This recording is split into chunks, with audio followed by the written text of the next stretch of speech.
Assalamualaikum warahmatullahi wabarakatuh. Perkenalkan, nama saya Andika Bayu Sambada, NIM A11 2024 15552. Pada video kali ini saya akan mempresentasikan UTS pembelajaran mesin. Saya mengambil dataset dari isi Information Learning Repository. Datasetnya yaitu hepatitis. Dan karakteristiknya multivariat, dan fiturnya ada kategorical, ledger, dan real. Dan saksi karya kesehatan dan medis, datanya ada 55 karena datasetnya memiliki dua variabel yaitu hidup dan mati, dan associate teksnya klasifikasi, dan fiturnya ada 19. Di dalam dataset ini memiliki missing values, dan variabelnya ada kelas sebagai target, kemudian X sampai histologi adalah fiturnya. Ya, yang pertama saya mengimport landas dan NAPI yang saya gunakan untuk pengolahan data, kemudian metode dan Jevon saya gunakan untuk visualisasi. Kemudian business understanding, di sini saya melampirkan link datasetnya. Di sini saya gunakan untuk menyambungkan antara Google Colab dan Google Drive dengan tujuan untuk menyimpan hasil proyeknya. Yang pada bagian data di sini kolom name saya isikan dengan variabel tabelnya. Kemudian di sini PD RGSV ini digunakan untuk mengambil atau mengolah dataset yang ada di dalam Google Colab, di dalam Google Drive. Dan separatornya koma karena di dalam datasetnya menggunakan separator koma, dan NA values karena missing value di sini tuliskan tanda tanya. Kemudian kita coba run. Di sini keluar jumlah baris ada 155 dan jumlah kolom ada 20, sama seperti yang ada di datasetnya 5 dan 20. Kemudian di informasi tipe data kebanyakan datanya adalah integer dan float. Kemudian remote target di sini if class, kategorikal fiturnya juga class. Ya, di sini fitur numerik ada 20 dari kelas sampai histologi. Kemudian target variabelnya adalah kelas.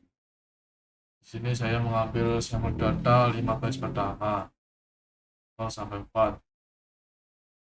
Dan di sini distribusi target variabel ini keluar 123, yaitu pasien yang masih hidup, dan 32 pasiennya sudah meninggal, dengan proporsi yang masih hidup 0,79 atau 79%.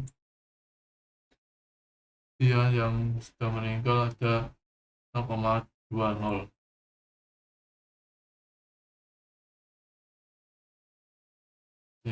Ini adalah grafiknya, atau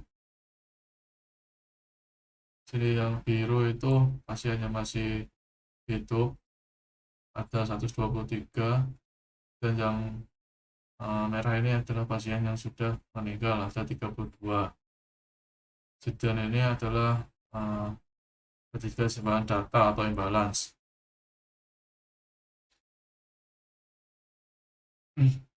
Untuk itu saya menggunakan stratified sampling agar proporsi kelas tetap adil dalam pembagian data. Yang di distribusi fitur numerik di sini sebagai contoh distribusi umur tertinggi dapat pada rentang umur 40 tahun. Kemudian benchmark untuk data outlier. Saat ini saya melihat banyak outlier, terutama di fitur bilirubin dan Zugot. Temuan ini itu sangat krusial. Setelah itu saya pastikan tidak ada missing value atau base duplikat. Untuk melakukan ordinal encoding agar data kategori itu bisa dibaca oleh komputer. Jadi di sini ada check missing values. Nah, di sini terdapat beberapa missing value yang ditandai dengan tanda tanya. Saya memiliki dengan median reputation atau mengisi nilai tengah. Karena visualisasi bus plot di sini ditemukan banyak outlier, khususnya pada bagian bilirubin dan segot. Karena median itu lebih stabil daripada dibandingkan dengan mean.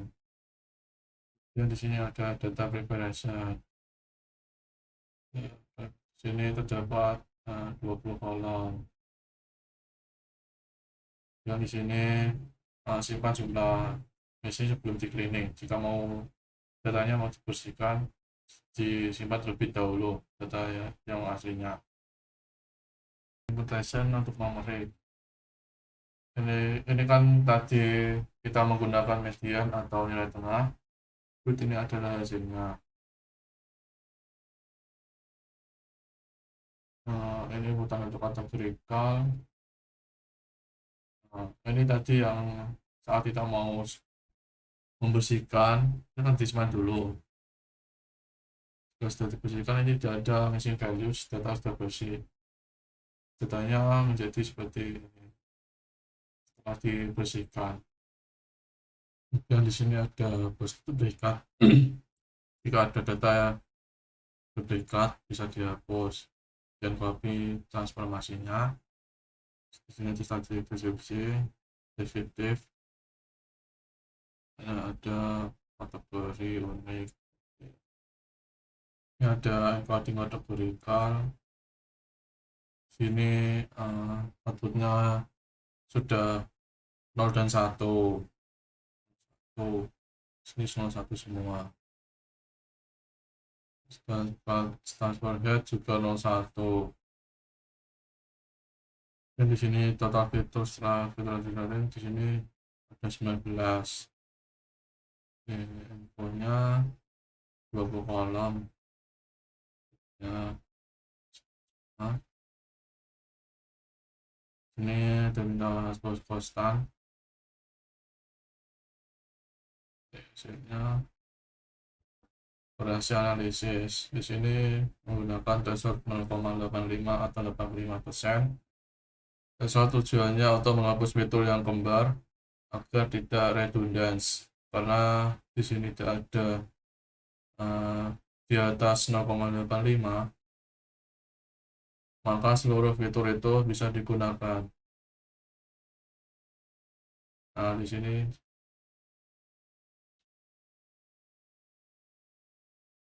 ada fitur dengan korelasi tinggi.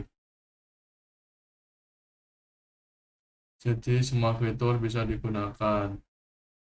Nah, di sini ada fitur yang paling tinggi, korelasinya ada asitas, albumi.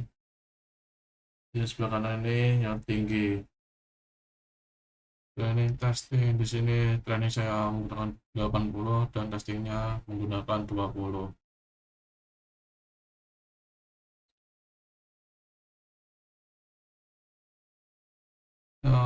Poin logiknya saya menggunakan Stratify logic supaya proses hidup dan mati tetap adil, dan algoritmanya saya menggunakan decision tree karena alur logikanya jelas, dan kemudian saya menggunakan CV3.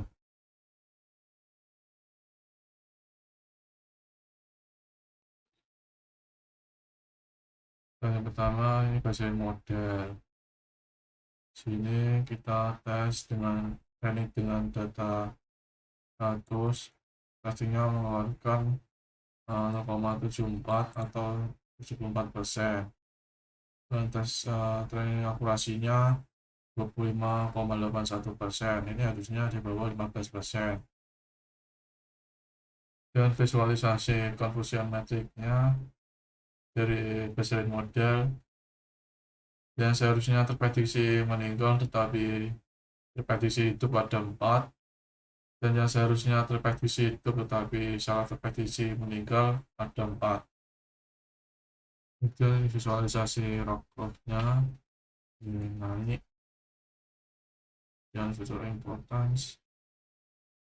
Sini yang paling banyak mendeteksi meninggal itu asitas, kemudian good egg, kemudian decision tree yang bus model, jadi true ke kiri, false ke kanan, dan false-nya konten ini gitu. Parameter optimization kemudian ketika optimization model, di sini trainingnya berubah menjadi 0,87, testingnya menjadi 0,77, akurasinya berubah menjadi 10,48, sudah bagus. Confusion matrix dari optimization model yang seharusnya terprediksi meninggal tetapi salah terprediksi hidup ada 4, dan yang seharusnya terprediksi hidup tetapi salah terprediksi meninggal berubah menjadi 3. Dan erosi curve-nya ini berubah, kemudian feature importance-nya yang pertama ada asitas, 2 ada protein, 3 ada bilirubin. Jadi jika ada orang terindikasi ketiganya ini bisa dipastikan orang tersebut meninggal. Visualisasinya bentuk tree-nya sekarang berubah. Ini asitas, entropi, simbol value class, spektrum ke bilirubin, entropi sampel value class, jika false ke protein, entropi sampel value dan class. Kemudian evaluasi kombinasi antara baseline dan optimized. Ini hasilnya contohnya akurasi yang awalnya baseline trainingnya 100,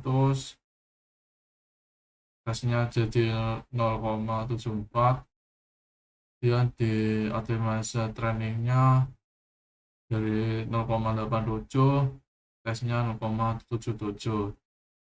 dan di sini improvementnya akurasinya naik, precisionnya naik, equalnya naik, advance score-nya naik, dan outrow-nya naik. Visual comparison matrix bar chart-nya di sini yang biru baseline, yang merah optimized. Dari akurasi, precision, recall, advance score-nya 4-4-nya naik. Dan ini erosi comparison-nya, yang biru ini baseline, yang merah ini optimized-nya naik. Ya, kemudian matrix comparison-nya dari baseline model yang seharusnya terprediksi hidup tetapi salah terprediksi meninggal ada 4 berubah menjadi yang seharusnya terprediksi hidup tapi salah terprediksi meninggal ada 3. Sekian presentasi dari saya. Assalamualaikum warahmatullahi wabarakatuh.